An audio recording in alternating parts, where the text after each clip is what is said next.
welcome to lesson 5. And thank you so much for going through all the other lessons. I know that it was challenging work, but you made it here.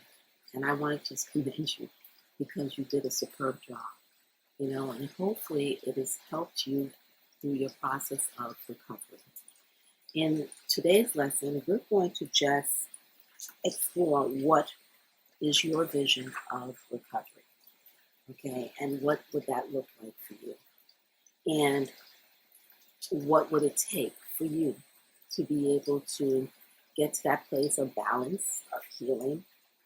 So this way you can feel like you started to recover, or that you've recovered the sense of who you are, that you have your emotions in balance, that you're having life-giving thoughts, and that you are actually taking life-giving actions, and that you're being conscientious about that, but also that you have that sense of control, that you are able to decide what happens from here, okay? That you're in that place of feeling comfortable with exploring that, without anxiety, without fears, without worries, okay? That you have gotten to that place. And so in this lesson, I would like us to just explore a SMART plan, okay? What would recovery look like for you? And the first part of the SMART plan is to be very specific in terms of defining that. Okay, what would recovery look like for you? It's not going to look like anybody else's. Though you can get some good ideas, from talking to people in a group setting, or hearing how, what it is that they have done and what they have found helpful, okay?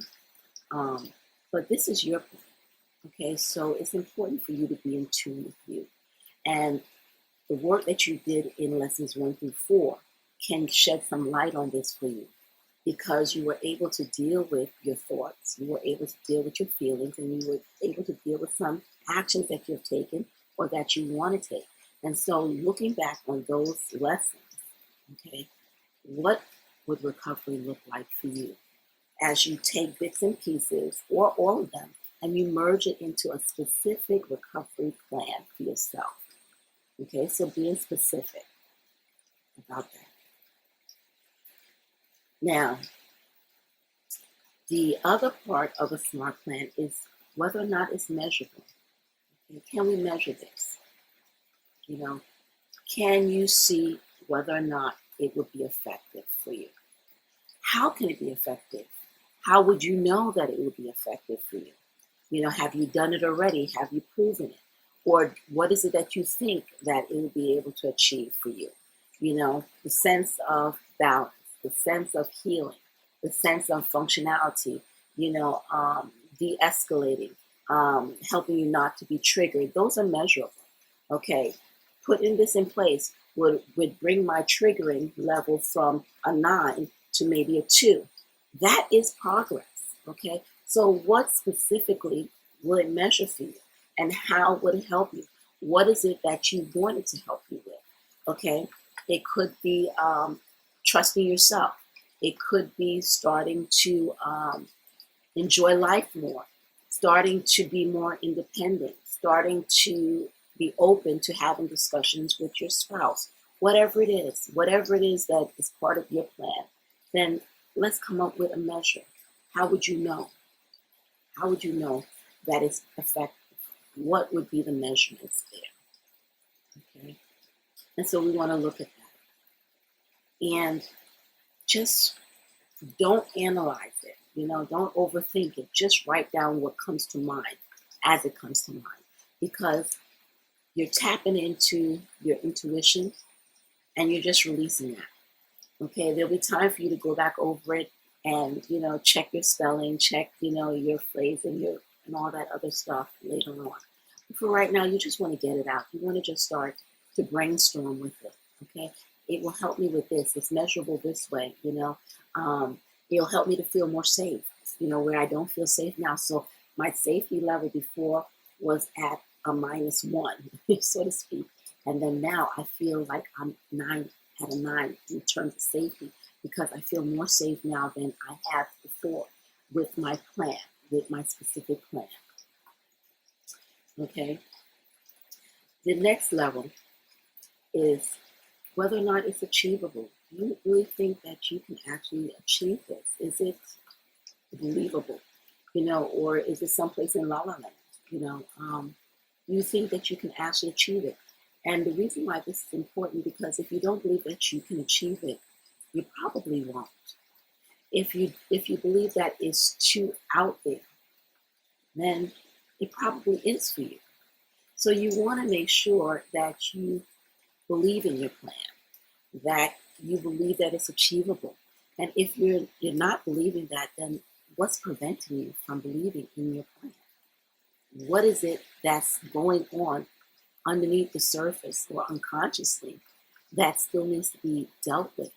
Okay, so this way you can really believe in your plan. Okay.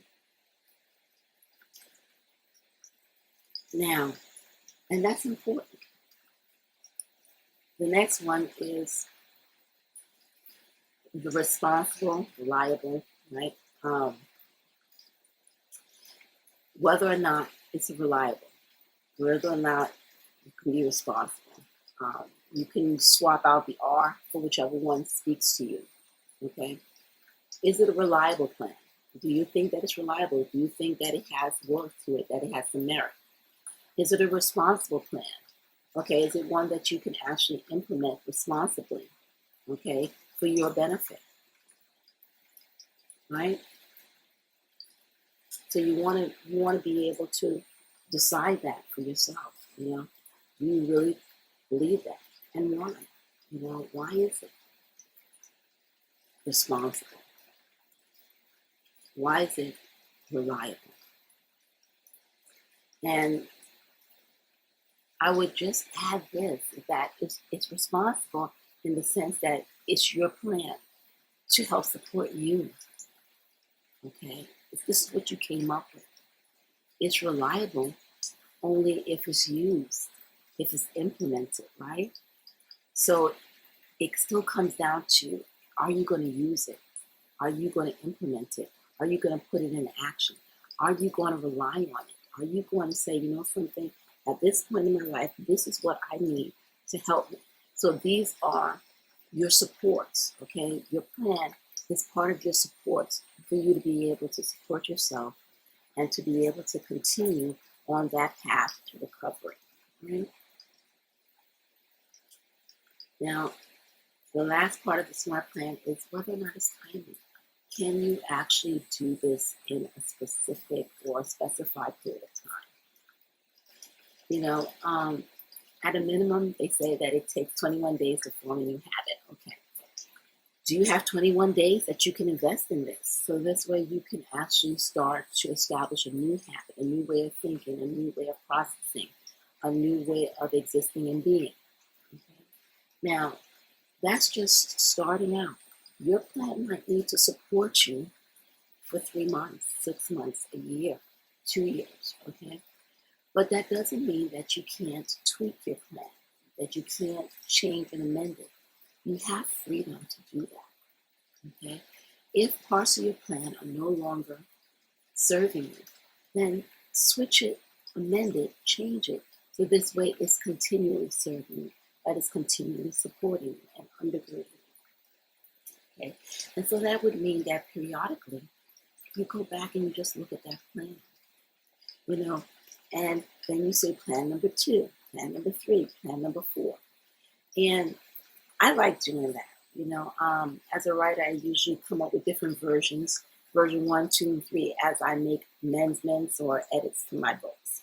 Okay. And it's helpful because then I can go back to the earlier one and I can see what was there, and then I can compare it to the next one, and I can see the changes that were made. And that's beneficial. So even with your plan, keeping the earlier version might be helpful for you in terms of being able to see just how much progress you've made over the period of time. Okay, and those are things worthy of celebrating yourself, because you're no longer where you were in the beginning. Something has changed, something has shifted, and so by extension, you have proceeded or progressed along that road to recovery. Wonderful, worth celebrating. Now, I have boxes like this or like this, that I keep, and inside you can put your plans. Okay, inside of here, you can put your plans.